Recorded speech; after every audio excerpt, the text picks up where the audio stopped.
Assalamualaikum warahmatullahi wabarakatuh. Perkenalkan, nama saya Dwi Kencana, NIM 21020011 dari Prodi Pendidikan Seni Rupa.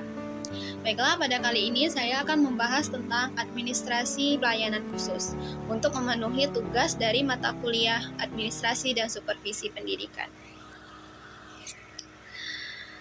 Baiklah, langsung saja ke materi yang pertama, yaitu administrasi pelayanan khusus.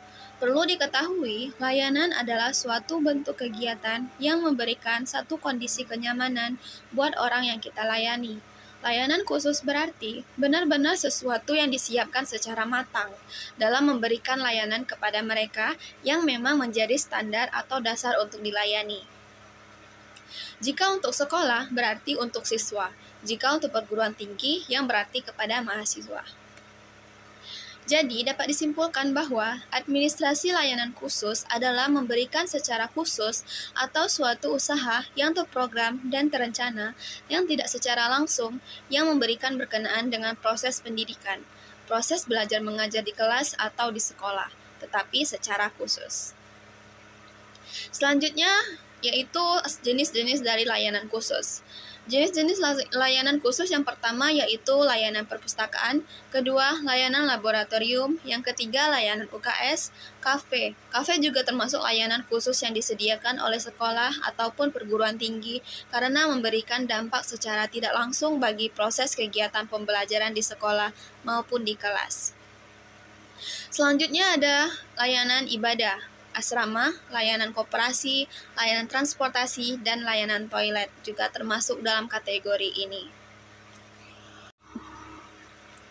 Yang pertama yaitu layanan perpustakaan. Perpustakaan merupakan salah satu unit yang memberikan layanan kepada peserta didik dengan maksud membantu dan menunjang proses pembelajaran di sekolah, melayani informasi-informasi yang dibutuhkan, serta memberi layanan rekreatif melalui koleksi bahan pustaka. Perpustakaan sekolah adalah perpustakaan yang tergabung pada sebuah sekolah, dikelola sepenuhnya oleh sekolah yang bersangkutan dengan tujuan utama membantu sekolah untuk mencapai tujuan khusus sekolah dan tujuan pendidikan pada umumnya. Fungsi dari perpustakaan sekolah. Perpustakaan sekolah mempunyai fungsi sebagai berikut. Yang pertama yaitu fungsi pendidikan. Yang kedua, fungsi informasi. Yang ketiga, fungsi rekreasi. Yang keempat, fungsi penelitian. Yang kelima, yaitu fungsi penyaluran hobi. Dan yang terakhir, yaitu fungsi penanaman rasa tanggung jawab.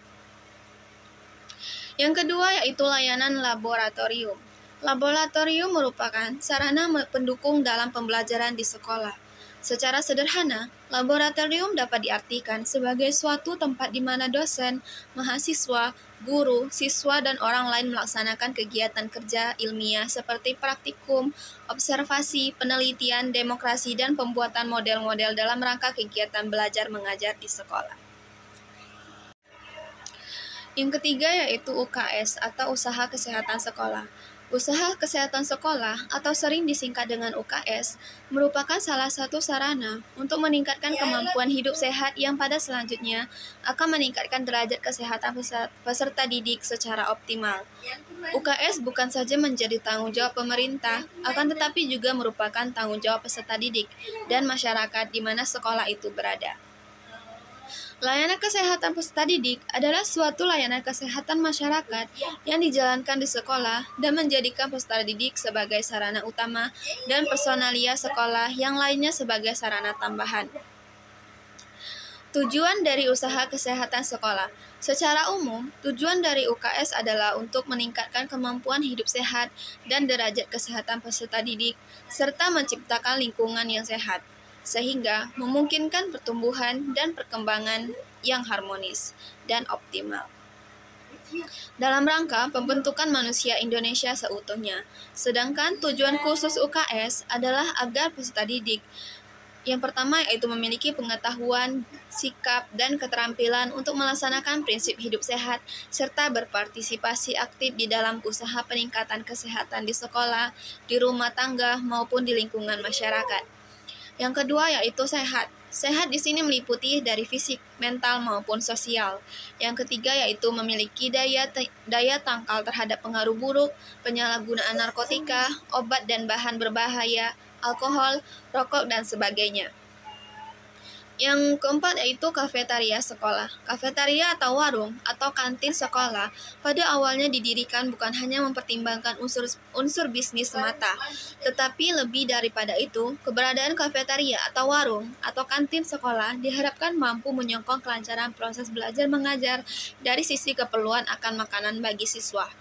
Kafetaria atau warung atau kantin sekolah secara tidak langsung mempunyai kaitan yang erat dengan proses belajar mengajar di sekolah.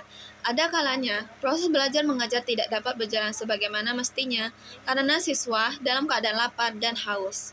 Kafetaria atau warung atau kantin sekolah tidak harus diadministrasikan oleh pihak sekolah, tetapi juga dapat diadministrasikan oleh pribadi di luar sekolah atau seperti Dharma Wanita sekolah. Namun, kafetaria atau warung atau kantin sekolah ini tetap tidak boleh terlepas dari perhatian kepala sekolah.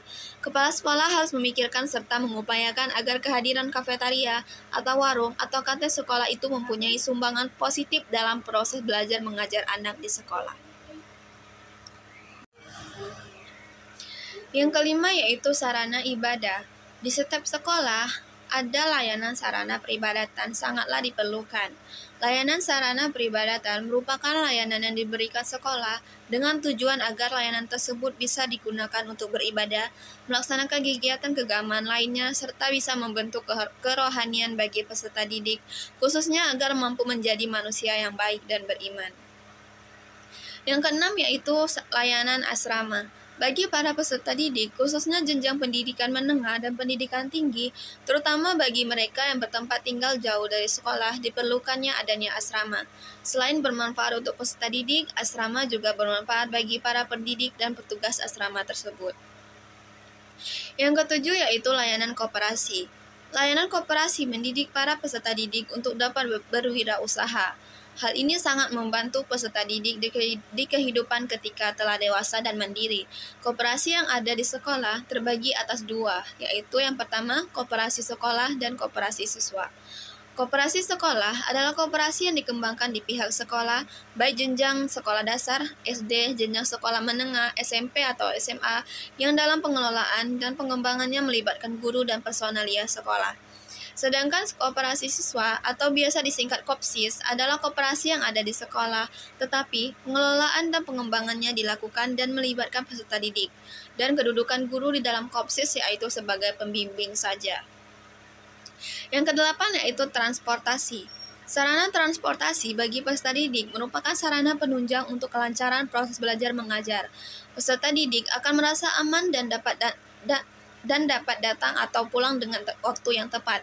Transportasi yang disediakan oleh pihak sekolah sangatlah diperlukan, terutama bagi peserta didik di tingkat prasekolah, tingkat pendidikan TK atau PAUD, dan sekolah dasar. Penyelenggaraan transportasi sebaiknya dilaksanakan oleh sekolah yang bersangkutan atau pihak swasta. Baiklah, sekian penjelasan dari saya, semoga bermanfaat. Saya akhiri. Wassalamualaikum warahmatullahi wabarakatuh.